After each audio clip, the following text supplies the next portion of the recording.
بسم اللہ الرحمن الرحیم بسم اللہ الرحمن الرحیم الحمد للہ وکفا وسلام علی عبادہ الذین اصطفى اما بعد۔ محترم ناظرین، فقہ المعاملات المالیہ کے سلسلے کی آج یہ دوسری نشست ہے، اور ابتدائی کچھ نشستوں میں ہم تمہیدی مباحث کو پڑھ رہے ہیں۔ پہلی نشست میں ہم نے تمہیدی مباحث میں سے جو پہلا نقطہ تھا فقہ کا تعارف مختصراً دیکھ لیا تھا۔ آج کی اس دوسری نشست میں چار تمہیدی مباحث میں سے جو تیسری بحث ہے، یا جو بلکہ دوسری بحث ہے یا دوسرا پوائنٹ ہے، معاملات کا تعارف، اس کو پڑھ رہے ہیں۔ معاملات کا تعارف، اس میں بنیادی طور پر دو پوائنٹ یا دو نکات سمجھنے ضروری ہے۔ پہلا کہ معاملات کا تعارف، معاملات کس کو کہتے ہیں اور فقہ کے اندر اس کا کیا مفہوم ہے، لغت کے اندر اس کا کیا مفہوم ہے۔ اور دوسرا نقطہ ہے معاملات کی اقسام، کہ فقہ کے اندر فقہا معاملات کی کتنی قسمیں بیان کرتے ہیں۔ یہ دو پوائنٹ سمجھنا ضروری ہے۔ جہاں تک پہلے نقطے یا پہلے پوائنٹ کی بات ہے، معاملات کا تعارف، تو جس طرح ہر اصطلاح اور ٹرم کی الگ الگ وضاحت کی جاتی ہے، لغوی معنی الگ بیان کیے جاتے ہیں اور اصطلاحی مفہوم الگ طور پہ بیان کیے جاتے ہیں، تو ایسے ہی یہاں معاملات کا بھی ہے۔ معاملات کے لغوی معنی، یہ لفظ معاملتن کی جمع ہے، معاملات پلورل ہے، اور اس کا سنگولر جو ہے وہ معاملتن، یا مفرد جو ہے وہ معاملتن ہے۔ عربی لغت میں یہ باب مفاعلہ کا مصدر ہے، اور اس کا معنی آتا ہے کسی کے ساتھ کسی قسم کا سلوک کرنا، کسی بھی رویے سے پیش آنا، کوئی برتاؤ کرنا، لین دین کا معاملہ کرنا، یہ سارے اس کے معنی آتے ہیں۔ بلکہ بعض لغت کی کتابوں میں یہاں تک لکھا ہے کہ انسان سے صادر ہونے والے ہر عمل کو لغت میں معاملتن کہا جا سکتا ہے۔ یہ ہے معاملات کا لغوی مفہوم۔ جہاں تک معاملات کے اصطلاحی مفہوم کی بات ہے، تو علماء نے مختلف الفاظ میں معاملات کی مختلف اصطلاحی تعریف کی ہے، اور اصطلاحی مفہوم الگ الگ الفاظ میں بیان کرنے کی کوشش کی ہے۔ اگر ان تمام تعریفات کو انسان سامنے رکھے تو ہمارے سامنے بنیادی طور پر دو نکات یا دو بڑی بڑی آراء یا دو تعریفات سامنے آتی ہیں۔ سب سے پہلی تعریف جو آپ کے سامنے ہے یہاں، بعض فقہا کے ہاں معاملات سے مراد وہ تمام اعمال، وہ تمام شرعی احکام ہے جن میں لوگوں کا ایک دوسرے کے ساتھ تعلق اور تعامل ہو، لوگوں کا باہمی کوئی بھی معاملہ، کوئی بھی تعلق، اس کو معاملہ کہا جائے گا۔ خواہ اس کا تعلق مال کے ساتھ ہو، جیسے خرید و فروخت وغیرہ، یا نکاح اور طلاق کے معاملات ہو، اس میں بھی میاں بیوی اور لوگوں کے آپس میں معاملات اور تعلقات ہوتے ہیں، یا اسی طرح قضائے قاضی، گواہی، ترکہ اور میراث، یہ جو ساری چیزیں ہیں یہ ساری کی ساری معاملات کے اندر آ جائے گی۔ تو یہ وہ فقہا ہیں جنہوں نے معاملات کا دائرہ وسیع کر کے اس میں خرید و فروخت کے معاملات، نکاح و طلاق، قضاء، ترکہ اور میراث وغیرہ، ان سب کو عمومی طور پر اسی معاملات کے اندر شامل کیا ہے۔ یہ علماء جب عربی میں معاملات کی تعریف کرتے ہیں تو یوں کرتے ہیں کہ الامور الشرعیہ المتعلقہ بالامور الدنیویہ، یعنی وہ شرعی امور، بالفاظ دیگر وہ شرعی احکامات جن کا تعلق لوگوں کے دنیاوی امور کے ساتھ ہو، یعنی کو ایک سے زیادہ افراد کا آپس میں جو تعلق بنتا ہے اور کسی بھی قسم کا کوئی تعامل اور کوئی معاملہ ہوتا ہے، تو اس کو ہم کہیں گے معاملات۔ تو یہ ہے پہلی رائے جن حضرات نے معاملات کا دائرہ بہت وسیع کر کے اس میں کئی فقہ کے ابواب کو شامل کیا ہے۔ دوسری رائے، بعض فقہا کے ہاں معاملات کا دائرہ اتنا وسیع نہیں ہے جس طرح کے پہلے حضرات نے اختیار کیا ہے، بلکہ یہ جو دوسری رائے ہے یہ حضرات فرماتے ہیں کہ بھئی جن امور یا جن شرعی احکامات کا تعلق لوگوں کے مالی معاملات کے ساتھ ہو، لوگوں کے مالی لین دین کے ساتھ ہو، ان کو معاملات کہا جائے گا۔ یہی وجہ ہے کہ جب وہ عربی میں معاملات کی تعریف کرتے ہیں تو وہ ساتھ میں اموال کے لفظ کا اضافہ کرتے ہیں۔ مثال کے طور پر یوں تعریف ملتی ہے کہ الاحکام الشرعیہ المنظمہ لتعامل الناس فی الاموال، یعنی وہ شرعی احکامات جو لوگوں کے مالی معاملات اور مالی تعلقات کو منظم کرے۔ تو اس دوسری رائے کے مطابق معاملات کا دائرہ تھوڑا تنگ ہے اور اس میں صرف اور صرف مالی معاملات اور لین دین کے احکام شامل ہوں گے۔ اگر غور کیا جائے تو دونوں آراء کو سامنے رکھا جائے تو یوں معلوم ہوتا ہے کہ جن حضرات نے معاملات کا لفظ عبادات کے مقابل میں رکھا ہے تو انہوں نے معاملات کا دائرہ ذرا وسیع کر کے اس میں نکاح، طلاق، شہادت، گواہی، ترکہ، میراث، قضا وغیرہ کے سارے معاملات جو ہے وہ اس میں شامل کر دیے ہیں۔ اور جن حضرات نے معاملات کا لفظ یہ عبادات کے مقابل میں نہیں رکھا بلکہ دوسری رائے کے جو حضرات ہیں انہوں نے معاملات کو صرف اس حد تک محدود رکھا ہے کہ جس میں لوگوں کے کسب اور مالی مصالح جن کے ذریعے سے مالی مصالح کی تکمیل ہوتی ہو، اسی لیے دوسری رائے کے مطابق اس میں صرف مالی معاملات شامل ہوں گے، بے، خرید و فروخت، اجارہ، اسی طرح شرکت، مزاربت وغیرہ وغیرہ۔ تو یہ ہے بنیادی طور پر جو دو بڑی آراء ملتی ہیں معاملات کی تعریف کے اندر۔ یہ دوسری تعریف جو ہے یہ ڈاکٹر عثمان شبیر کی کتاب ہے المدخل الی فقہ المعاملات المالیہ، یہ اس میں مل جائے گی، اور پہلی جو تعریف ہے یہ معجم لغت الفقہاء کی کتاب کے اندر مل جائے گی۔ یہ تو صرف معاملات کی تعریف کی بات تھی۔ جہاں تک معاملات مالیہ کی بات ہے یا مالی معاملات کی بات ہے تو اس میں پھر فقہا کا اختلاف نہیں ہے، یعنی معاملات کے ساتھ جب آپ مالیہ کا لفظ لگاتے ہیں جیسے معاملات المالیہ یا اردو میں آپ کہہ سکتے ہیں مالی معاملات، تو ایسی صورت میں تو پھر کسی بھی فقیہ کا اختلاف نہیں ہے کہ بھئی اس سے صرف اور صرف باہمی تبادلہ، مال کے تبادلہ اور لین دین کے معاملات مراد ہیں، جیسے خرید و فروخت، شرکت، مزاربت، کرایہ داری وغیرہ وغیرہ۔ یہی وجہ ہے کہ اختلاف جو ہوا ہے وہ صرف معاملات میں ہے، معاملات مالیہ میں نہیں ہے، کیونکہ معاملات مالیہ میں وضاحت آ جاتی ہے کہ یہ مالی معاملات مراد ہے۔ یہاں معاملات کے تعارف میں ایک چھوٹا سا نقطہ اور بھی ذہن میں رکھنا چاہیے، ایک اور لفظ ہے جس کو عربی میں اقتصاد اور جس کی جمع آتی ہے اقتصادیات، انگلش میں اس کا ترجمہ کیا جا سکتا ہے اکانومک کے ساتھ، اردو میں اس کو معیشت بھی کہتے ہیں۔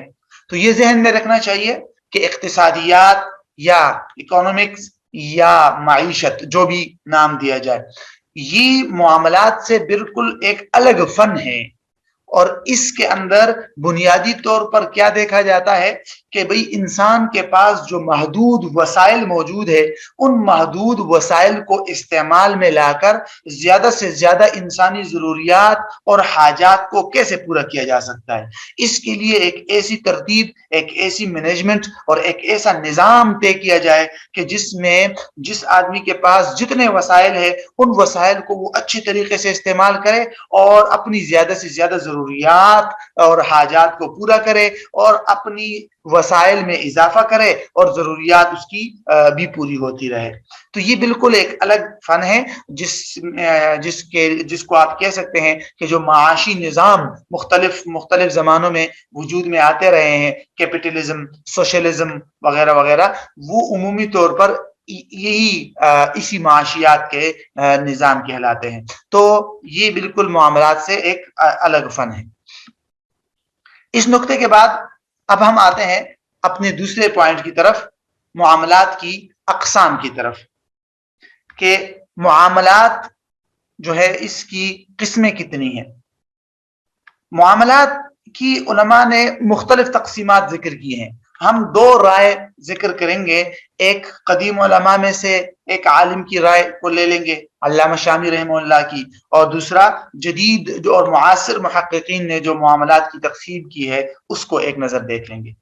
علامہ شامی رحمہ اللہ نے حاشیہ ابن عابدین میں معاملات کو 5 حصوں میں تقسیم کیا ہے. نمبر 1 معاوضات مالیہ. معاوضات مالیہ کا مطلب ہوتا ہے کہ وہ کانٹریکٹس اور وہ معاملات جن میں انسان مال کے بدلے کسی مال کو خریدتا ہے, کسی چیز کو لیتا ہے, یا کوئی سروسز اور منفعت خریدتا ہے, جیسے خرید و فروخت اس کے اندر آ جائے گا, اجارہ آ جائے گا, شرکت اور مزاربت وغیرہ کے معاملات آ جائیں گے جن کا تعلق کسب اور آمدنی اور مالی معاملات کے ساتھ ہے. نمبر 2 ہے مناکحات. مناکحات کا مطلب ہے نکاح, طلاق, نفقہ اور رضاعت وغیرہ کے مسائل, نسب وغیرہ کے. اسی طرح تیسرا حصہ جو ہے اس کو کہتے ہیں مخاصمات.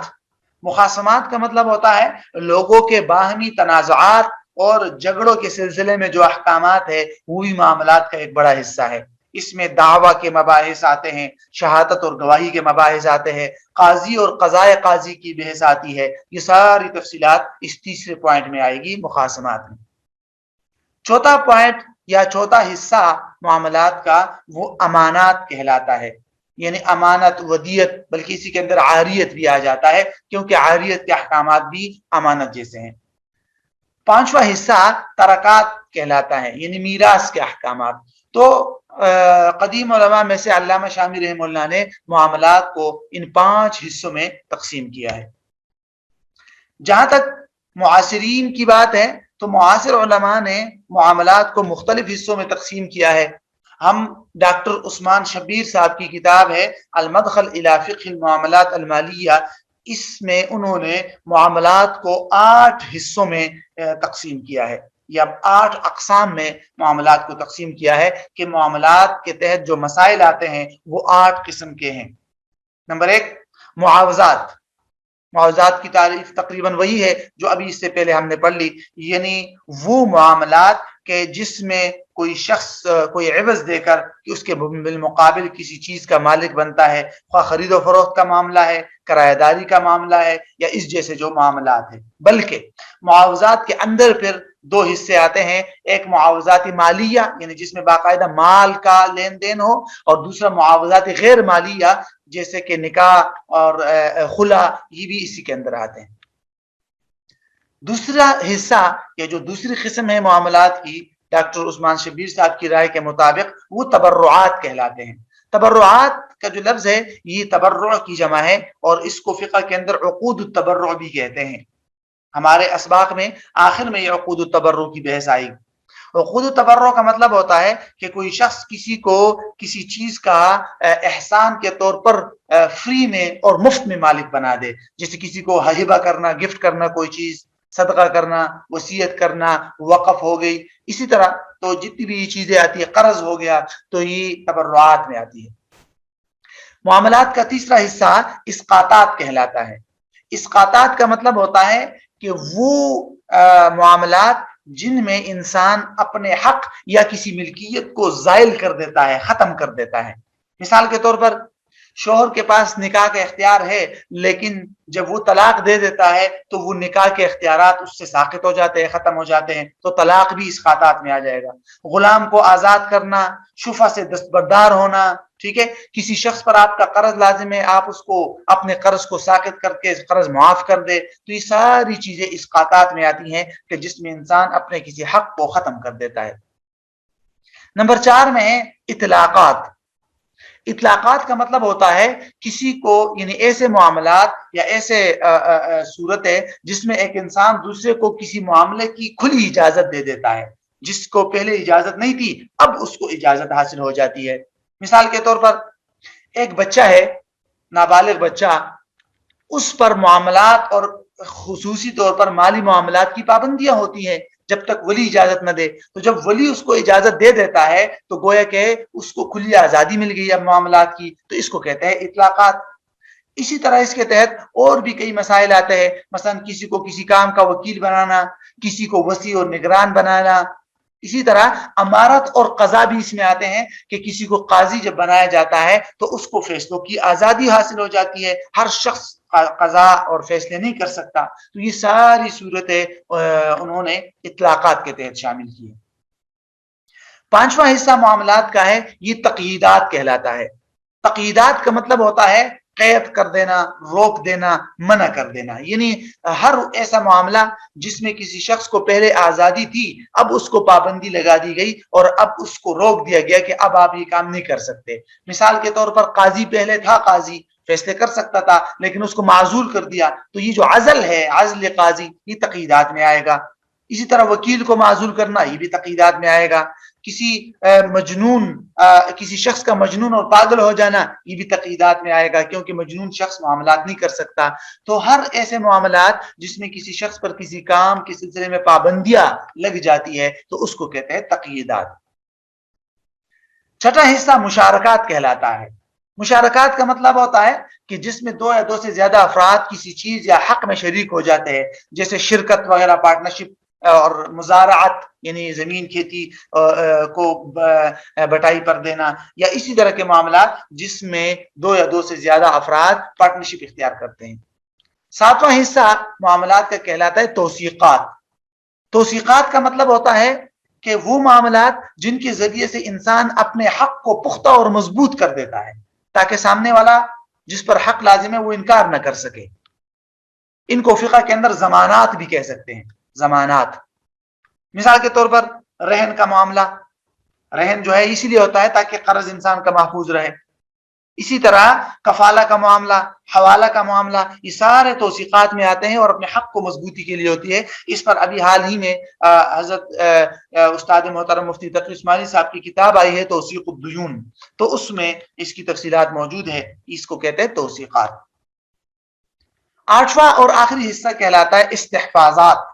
یہ حفظ سے ہے. حفظ کا مطلب ہوتا ہے کسی چیز کی حفاظت کرنا.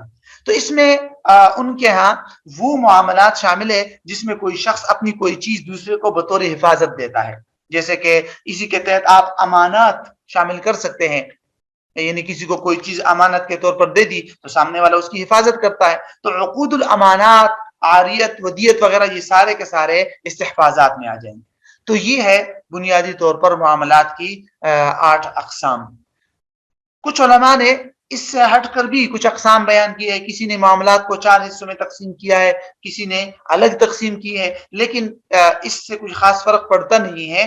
بس یہ صرف اس لیے ذہن میں رکھنا چاہیے تاکہ انسان کو معاملات کے مباحث کا ایک خاکہ ذہن میں رہے کہ معاملات کے تحت کتنی قسم کے مسائل آ سکتے ہیں. تو صرف اور صرف اس بات کی سہولت کے لیے علماء نے یہ اقسام بیان کی ہے. اگر کسی نے کم یا زیادہ قسمیں بیان کی ہو تو اس میں کوئی خاص ایسی کوئی حرج نہیں ہے. تو اس کے لیے المدخل الی فقہ المعاملات المالیہ کتاب ضرور دیکھنی چاہیے، یہ بڑی اہم کتاب. تو یہ تھی ہماری آج کی دوسری نشست جس میں ہم نے معاملات کا تعارف آپ کے سامنے پیش کیا.